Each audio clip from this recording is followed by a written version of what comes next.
Hey guys, welcome back. तो आज Sunday है। आई होप आपका संडे जो है अच्छा यहाँ पर जाए। लेकिन संडे हो या मंडे, आपके लिए अपडेट डेफिनेटली हम लेके आते हैं। तो आज के जो अपडेट है यहाँ पर एक क्वेश्चन जो अभी रिसेंटली एक दो दिन में मुझसे लोगों ने पूछा, जब से डोज की रैली हमको देखने को मिली, कि क्या हमको हमेशा की तरह नवंबर दिसंबर के अंदर ऑल्ट सीजन या मिनी ऑल्ट सीजन देखने को मिल सकता है कि नहीं मिल सकता है। तो उसके बारे में बात करेंगे, बिटकॉइन के बारे में बात करेंगे, इथेरियम के बारे में बात करेंगे और डोज के बारे में भी यहाँ पर हम बात कर लेंगे। सबसे पहले बिटकॉइन के बारे में अगर हम बात करते हैं तो हमारा जो फॉलिंग वेज पैटर्न था जिसके बारे में हम बात कर रहे थे, वहां से करंटली बिटकॉइन की प्राइस जो है वो तो एटलीस्ट यहां पर मूव आउट कर गई है। लेकिन जैसे हमने बात करी कि अभी ये प्राइस मूव आउट भी करी है, एक जो इंपॉर्टेंट चीज हो सकती है वो है 1 और 2 ऑफ नवंबर, जहां पर हमने बात करी थी कि एफओएमसी की मीटिंग होगी और वहां पर क्या इंटरेस्ट रेट वो अनाउंस करते हैं, उसके बेसिस पे देखना है मार्केट पे क्या रिएक्शन होता है। तो ये चीज़ पहले भी आपको बोली थी कि 1 और 2 से पहले प्राइस में थोड़ी रिलीफ आ सकती है, लेकिन 1 को ध्यान रखना, उस टाइम पे वॉलेटिलिटी आएगी। तो अभी भी ध्यान रखना 1 पे वॉलेटिलिटी आएगी जो आई गया है, और क्या टाइम का आपको ध्यान रखना है, क्या चीज़ इसके बारे में जानना चाहते हो तो आप ट्विटर पे फॉलो कर लेना और टेलीग्राम वाली हवेली पे ज्वाइन कर लो। साथ में मैं कोशिश करूंगा कि यूट्यूब पे भी आपके लिए कम्युनिटी पोस्ट के थ्रू अपडेट डाल दूंगा, ताकि आपको एग्जैक्ट टाइम पता रहे और आप लोग थोड़ा सा तैयार यहाँ पर रहो। तो अभी बिटकॉइन के अंदर इंपॉर्टेंट चीज़ ये रहेगी कि 1 और 2 ऑफ नवंबर को जो अनाउंसमेंट होता है उसके बाद किस तरह से मार्केट रिएक्ट करता है। दूसरी चीज़ यहाँ पर ये है कि अभी इथेरियम को करंटली अगर आप देखोगे, हमारा जो यहाँ पर अपर ट्रेंड लाइन चल रही थी, जो एक रेजिस्टेंस बन रहा था, उससे थोड़ा ब्रेकआउट करने की कोशिश भी कर रही है। लेकिन अभी भी अगर आप देखोगे 200 डेली मूविंग एवरेज, जो एक काफ़ी क्रूशियल अभी रेजिस्टेंस पॉइंट है, वो $1700 पे है। तो यहाँ पर अभी 1 और 2 ऑफ नवंबर इथेरियम के लिए इंपॉर्टेंट पॉइंट रहेगा कि यहाँ पर प्राइस जो है क्या इससे ब्रेकआउट करती है कि नहीं करती है। 1680 पे हमारा ऑलरेडी 1580 पे हमारा ऑलरेडी जो ये रेजिस्टेंस लाइन था टॉप का, वो यहाँ पर आ रहा है, और 1700 पे हमारा ये 200 डेली मूविंग एवरेज है। अगर इसको ब्रेक कर दिया तो it's going to be really good for Ethereum, and हो सकता है थोड़ी सी शॉर्ट रैली और फर्दर हमको देखने को मिल जाए। लेकिन 1 और 2 के बाद अभी मोस्टली उसी के ऊपर चीज़ें डिपेंड करती है, वो हो जाती है तो अपन फिर उसके बाद फिर से रिवैल्यूएट करके चार्ट्स को यहाँ पर देखेंगे। ठीक है, अब दूसरी चीज़ यहाँ पर जो हम मूव ऑन करते हैं, हम बात करते हैं यहाँ पर डोज कॉइन के बारे में। डोज कॉइन को अगर आप देखोगे, जैसे ही इलॉन मस्क ने ट्विटर को यहाँ पर एक्वायर किया, उसके बाद ही हमको डोज कॉइन के अंदर अच्छी खासी रैली जो है वो देखने को मिली है। अगर आप देखोगे बहुत टाइम से डोज कॉइन जो है यहाँ पर कंसोलिडेशन जोन के अंदर चल रहा था, एंड यहाँ पर अभी जो इलॉन मस्क ने ट्विटर को एक्वायर किया, ये बहुत बड़ी एक न्यूज़ है, जिसके बाद आप खुद देख सकते हो किस तरह की रैली हमको यहाँ पर देखने को मिली है। एक उसका बहुत बड़ा रीज़न ये है कि पहली चीज़, अगर आप देखोगे इलॉन मस्क जो भी चीज़ करते हैं, इनकी बहुत बड़ी फॉलोइंग है, और इनकी फॉलोइंग सिर्फ क्रिप्टो कम्युनिटी में नहीं है, ये ऑल ओवर द वर्ल्ड बड़े बड़े यूट्यूबर्स, टिकटॉकर्स और जितने भी social media platform, everybody follows है। मतलब he is very influential, normal company wise businesses के अंदर तो है ही, लेकिन कम्युनिटी वाइज भी, फॉलोइंग वाइज भी he is like a big time influencer ही मान लो आप इलॉन मस्क को। तो वो जो भी चीज़ करते हैं या जिस चीज़ को भी वो करते हैं, उस पर मतलब बहुत जल्दी लोगों का अटेंशन बढ़ता है। मैं आपको एक एग्जांपल देता हूँ। इन्होंने एक फ्लेमिंग गन निकाली थी, फ्लेम थ्रोअर, और वो फ्लेम थ्रोअर जो था वो इन्होंने निकाला लिमिटेड एडिशन, और इतनी फास्ट पेस के अंदर वो सेल हो गए थे कि वो निकल गए। अभी इन्होंने एक अपना हेयर का भी निकाला है, क्या नाम था, आई थिंक मैं भूल गया। एक उन्होंने फ्रेग्रेंस भी निकाला है, and it's like something hair से कुछ रिलेटेड है, क्योंकि इलॉन मस्क के हेयर को लेकर भी मीम बनाते हैं ना लोग, तो वो भी फटाफट यहाँ पर काफ़ी सेल आउट हो रहे हैं। तो इस तरीके की चीज़ें, जो भी चीज़ करते हैं, बहुत बड़ी फॉलोइंग है, तो बहुत अच्छी तरीके से अटेंशन मिलता है। तो यहीं पर डोज को अगर आप देखेंगे, डोज को लेके भी इलॉन मस्क का हमेशा से अटेंशन रहा है, एंड अब क्योंकि उन्होंने ट्विटर को यहाँ पर एक्वायर कर लिया, तो जितने भी इन्फ्लुएंसर्स क्रिप्टो स्पेस के अंदर, क्रिप्टो स्पेस के बाहर भी, उनकी नज़र फिर से डोज पे यहाँ पर आ गई। फंडामेंटली कोई चीज़ हो नहीं हो, लेकिन एक चीज़ जो है जो काफ़ी ज़्यादा यहाँ पर पॉसिबिलिटी हो सकती है, वो ये है कि अब क्योंकि अगर आप देखोगे टेस्ला को लेके पहले इलॉन मस्क ने बोला था कि बिटकॉइन जो है वो एज ए पेमेंट आप टेस्ला बाय कर सकते हो उससे, फिर बाद में उन्होंने मना कर दिया, उसको डिसकंटिन्यू कर दिया। लेकिन डोज को लेके उन्होंने इंट्रोड्यूस कर दिया कि टेस्ला स्टोर पे और बाकी चीज़ों के अंदर आप चीज़ों को यहाँ पर बाय कर सकते हो डोज कॉइन के द्वारा। बीच में उन्होंने यहाँ पर जैक डॉर्सी को भी सजेस्ट किया था कुछ टाइम पहले कि यहाँ पर ट्विटर के अंदर भी टिपिंग या किस तरह की सर्विस जो है डोज को लेके इंट्रोड्यूस करनी चाहिए, लेकिन वो चीज़ कभी हुई नहीं। अब क्योंकि वो खुद यहाँ पर ओन करते हैं, उन्होंने एक्वायर कर लिया ट्विटर को, तो बहुत ज़्यादा स्पेकुलेशन ये है कि किसी ना किसी तरह का तो इंटीग्रेशन यहाँ पर डेफिनेटली आएगा।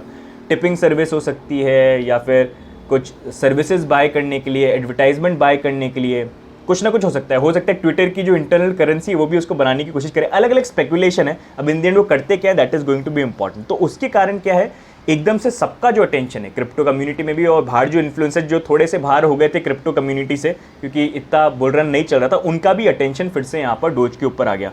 तो अगर यहाँ पर अभी जो प्राइस मूवमेंट वाइज जो मैं चीज़ देख रहा हूँ ना, देखो यहाँ पर कंसोलिडेशन हुआ, अभी ये जंप आया जो ट्रिगर करा है इलॉन मस्क के एक्विजिशन ने।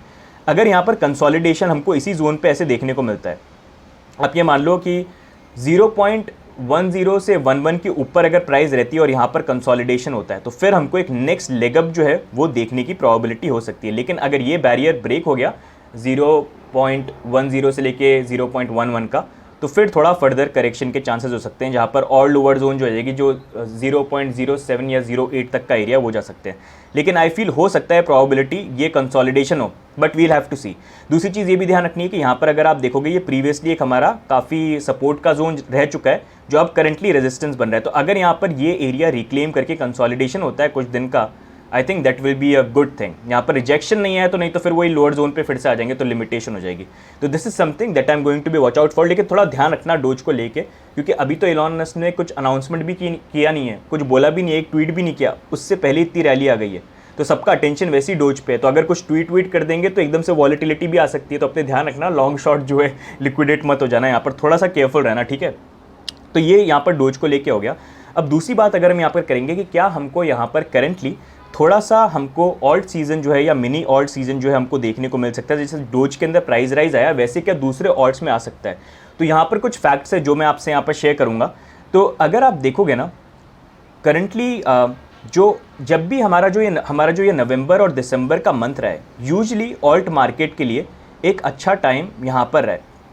अगर आप देखोगे, let me just put this, अगर आप देखोगे नवंबर दिसंबर का जो टाइम है ना, यूजली अगर आप देखोगे जैसे अगर आप देखोगे 2017 तो बुल मार्केट था, तो तब भी ऑल्ट सीजन अच्छा खासा चला था। 2018 अगर आप देखोगे बेयर मार्केट स्टार्ट हो गया था, लेकिन 2018 के एंड के अंदर भी हमको मिनी एक ऑल्ट सीजन जो था वो देखने को मिल गया था। अगर आप 2019 देखोगे तो वहाँ पर भी एक मिनी ऑल्ट सीजन आया था। वो बात अलग है कि साल ख़त्म होते ही फिर बड़ा डंप भी हमको देखने को मिल गया था। 2020 में देखोगे तो वहाँ पर भी ऑल्ट सीजन था नवंबर दिसंबर के अराउंड। अगर आप 2021 देखोगे तो it was also fine sort of. And अगर आप देखोगे अब 2022 का टाइम हो गया, तो हिस्टोरिकली हमेशा ईयर एंड का जो टाइम है, क्रिसमस न्यू ईयर का टाइम रहता है, यहाँ पर हमने कहीं ना कहीं देखा कि थोड़ी सी रिलीफ जो है ऑल्ट्स के अंदर देखने को मिलती है। एंड पिछले हम कुछ टाइम से देख रहे हैं कि ऑल्ट्स के अंदर इतना बड़ा मूवमेंट जो था वो था नहीं। रिलीफ ऐसा नहीं कि नए ऑल टाइम हाई पे चलेंगे, लेकिन इतना रिलीफ कि थोड़ा बहुत ट्रेड करके we'll see some circulation and some prices going up, जहाँ पर लोग जो है एंटर करें एंड फिर एक हाइट पे रीच करने के बाद फिर जो करेक्शन है वो आ सकता है। क्योंकि मार्केट में होता है ना कि एक लिमिट तक सब कुछ सेल हो रहा है, तो एक लिमिट तक ही सेल होगा, उसके बाद लोग परेशान हो जाते हैं, रुक जाते हैं। तो अब एकदम से बुलिश करने के लिए प्राइस में वो जंप आएगा, लोग एंटर करेंगे, लोग ट्रेड करने लगेंगे और फिर वापस टॉप पे जाके एकदम से करेक्शन यहाँ पर आ जाएगा। तो वो हर बार का साइकिल होता है, हर बार होता है। तो इस बार भी प्रोबेबिलिटी हो सकती है यहाँ पर, लेकिन उसके लिए एक चीज़ जो है यहाँ पर मॉनिटर करनी है आपसे, हमने डोमिनेंस को कैसे रीड करते हैं और कैसे ये कैलकुलेट करें कि क्या हमको ऑल सीजन देखने को मिल सकता है कि नहीं देखने को मिल सकता है। उसके ऊपर हमने ऑलरेडी एक वीडियो बना रखा है डोमिनेंस का, आप चेक कर लेना, you will get the idea. लेकिन अगर उसी को मैं देखता हूँ तो करंटली मैं देख रहा हूँ कि अभी बिटकॉइन की प्राइस जो है वो थोड़ी सी, मतलब इतना कोई बड़ा मूवमेंट नहीं आया, हल्का फुल्का ही जो मूवमेंट है यहाँ पर आया है। लेकिन बिटकॉइन की जो डोमिनेंस है अगर आप देखोगे इस वीक के अंदर एटलीस्ट काफ़ी फॉल करी है। एंड अभी करंटली हमारा 39 का जो लेवल है काफ़ी इंपॉर्टेंट है, जिसने हर बार सपोर्ट दिया। अगर ये लेवल ब्रेक होता है तो ऑल्ट्स के लिए काफ़ी अच्छा यहाँ पर हो सकता है। ब्रेक नहीं हुआ तो बात अलग हो जाएगी। अब इसको रीड किस तरह से करना है, तो ये हमारा बिटकॉइन डोमिनेंस का चार्ट है, जिसमें ऑल्ट कॉइन्स की परफॉर्मेंस अगर आपको देखनी है तो इसको हम देख लेते हैं। तो अगर यहाँ पर बिटकॉइन का डोमिनेंस जो अगर डिक्रीज हो रहा है, जो करंटली अगर आप देखोगे यहाँ पर चार्ट में, इधर आप देख सकते हो करंटली डिक्रीज हो रहा है, ठीक है। ये बॉटम के 3 अगर आप देखोगे, अगर यहाँ पर डिक्रीज हो रहा है और बिटकॉइन की प्राइस अगर इंक्रीज हो रही है तो हमको काफ़ी अच्छा जंप जो है ऑल्ट्स के अंदर देखने को मिल सकता है, ठीक है। ये देख रहे हो, अगर यहाँ पर बिटकॉइन की डोमिनेंस जो है ये ऐसे ही गिरती रहे और बिटकॉइन की प्राइस जो है यहाँ पर ये और फर्दर फर्स्ट और सेकंड के बाद बढ़ती रहे, तो ऑल्ट्स के अंदर भी हमको अच्छी रैली देखने को मिल सकती है। दूसरा, अगर बिटकॉइन की डोमिनेंस जो है यहाँ पर गिरती रही और बीटीसी की प्राइस जो है अगर वो भी यहाँ पर गिरी, तो उससे हमको यहाँ पर इतना कोई मतलब ऑल्ट्स के अंदर राइज नहीं देखने को मिलेगा, मतलब ओवरऑल वो स्टेबल यहाँ पर रहेंगे।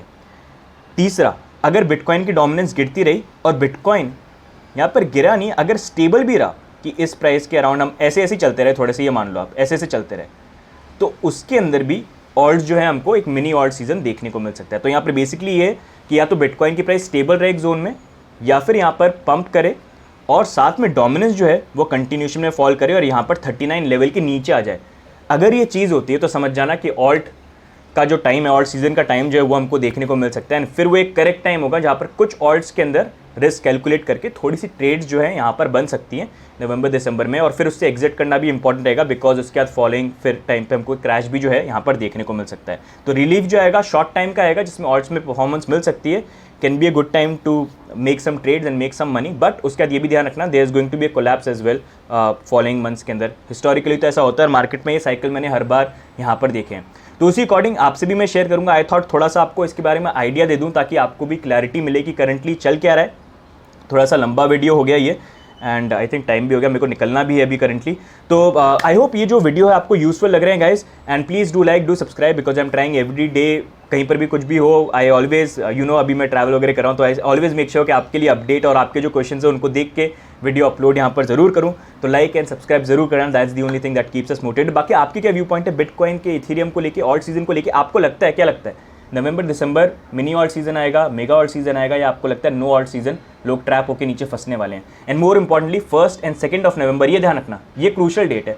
ये एक बार हो जाती है ना, फिर हम बहुत सारी चीज़ों को रिवैल्यूएट कर पाएंगे। अभी मैं वेट कर रहा हूँ जब तक ये 1 और 2 दिसंबर का, सॉरी 1 एंड 2 नवंबर की जो FOMC की मीटिंग नहीं हो जाती है, उसके बाद बिटकॉइन और इथेरियम का भी एक क्लियर आइडिया मिलेगा एंड ऑल्ट्स के लिए भी एक क्लियर आइडिया मिल जाएगा। तो तब तक थोड़ा सा ध्यान रखना है। बाकी आपकी क्या व्यू पॉइंट्स है, do let us know, like subscribe करना मत भूलना, एंड टेलीग्राम पे भी ज्वाइन कर लो, ट्विटर पे भी ज्वाइन कर लो, वहाँ पर FOMC की जो वॉलिटिलिटी का टाइम होगा, डेट होगा, वो सारी चीज़ें मैं आपसे शेयर वहाँ पर करूँगा। तो आज के लिए गाइस इतना ही, बाकी हम मिलेंगे नेक्स्ट वीडियो के अंदर, तब तक के लिए bye and take care, bye bye.